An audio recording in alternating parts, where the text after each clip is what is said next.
Weather was absolutely awful on Thursday, and it was just a trudge to get to the 80-mile mark, and the right knee started playing up.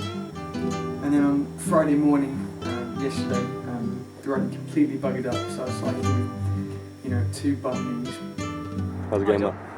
Not too good. We're just starting the last day of the cycle, and the right knee's completely given away on that last hill. Whenever I go up a hill, it feels like there's a razor blade inside it. It's really not pleasant. We just managed to get out 80 miles before doing a last sort of 5-mile approach to John O'Groats. I think we got about 410 miles done in the week, which is pretty good going. Arriving at John O'Groats, I just remember being really happy to finally get there. And even though I didn't cycle the full mileage because of the knees, that really took nothing away from the sense of achievement. And I was definitely really relieved to have finished the cycle. I enjoyed sort of being there at John O'Groats with the support crew, reflecting on the past 5 days of the cycle. And as soon as we got back in the car and sort of headed back down to Inverness, my mind was on the next challenge, the 3 Peaks.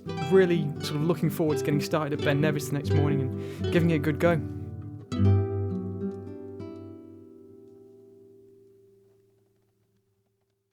Matt, Hi Tom. How are you feeling right now? Pretty good. Tom just put on some awesome music in the car. It's really picked me up. The knee was hurting like hell earlier, but we'll see what happens when I start walking.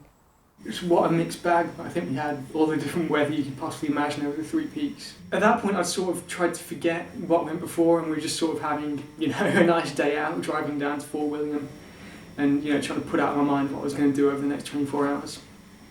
Then we got to Ben Nevis, it started becoming a little bit real and started heading up.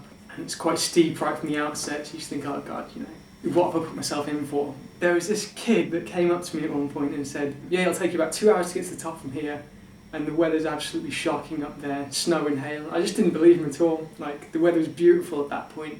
I thought he was just trying to, wind me up. So, how did it go? There's a blizzard up there. Really? Yeah. Did you make it to the top? Yeah. So what happened? About 1 kilometre from the end. Clouds completely over the top, can't see 10 feet in front of you. It was horrible, you didn't know whether you were just going to fall over the edge or what, you just couldn't see. And you're just trying to look for the next waypoint. It's ridiculous. But anyway, we headed on to the Lake District, and I remember you did scaffold pike with me, and it was a hell of an experience. Would you like to tell everyone what happened last night? No. It was an absolute nightmare up there. We were there at midnight, just heavy rain and sleet towards the top. Couldn't see a thing. It was just a really horrible experience. I think it was just pure relief to get to the top. And we didn't have much better luck on the way down either. I know we lost the track again, and we were both slipping around like a couple of idiots. We weren't able to stay on our feet for more than 5 minutes at a time. Until we finally got down to the bottom, and I remember having this sort of bizarre experience where we saw another few hikers. It was just really weird to see people because we were quite isolated for the whole thing. And I don't think either of us really want to go back to scaffold hiking again anytime soon.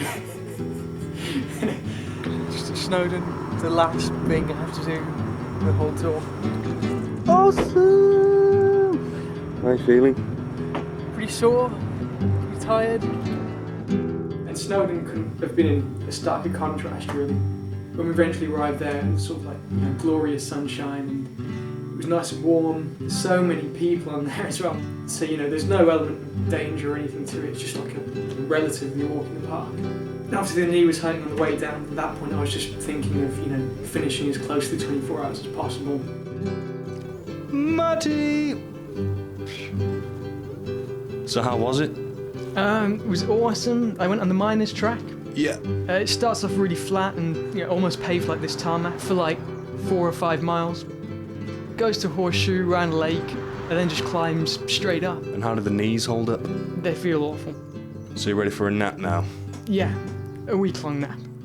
Do you know what time I did that in? That was about 4 hours 20, something like that. So that's alright then. So pretty good going.